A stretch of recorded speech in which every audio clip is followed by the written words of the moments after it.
এখানে a plus b equal দেওয়া আছে m, a square plus b square দেওয়া আছে n, a cube plus b cube দেওয়া আছে ফি কিউব।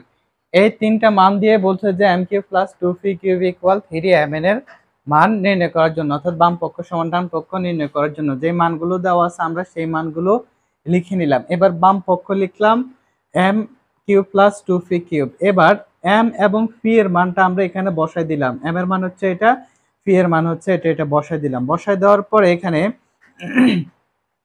এটা আছে a plus B whole cube, তারপর এটাকে আমরা দুটো অংশ করে নিলাম এবং এখানে a কিউব প্লাস বি কিউবের সূত্রটা প্রয়োগ করলাম। এবার উভয় অংশ থেকে আমরা a প্লাস বি কমন নিলাম। কমন নেওয়ার পরে এখানে বাকি এটা থাকা, আর এখানে এই টুটা এটার সাথে গুণাকারে থাকে। এবার এখানে a plus B whole square সূত্র প্রয়োগ করলাম, আর এটা টুটা এটার সাথে গুণাকার আছে, সবগুলো গুণ করে নিলাম। গুণ করে নিয়ে যোগ বিয়োগ করলাম। যোগ বিয়োগ করার পরে এখানে হলো 3a square plus 3b square. উভয় অংশ থেকে 3 কমন নিলাম। 3 কমন নেওয়ার পরে এখানে আছে a প্লাস b, এখানে আছে 3a square plus b square. এটার মান হচ্ছে কত?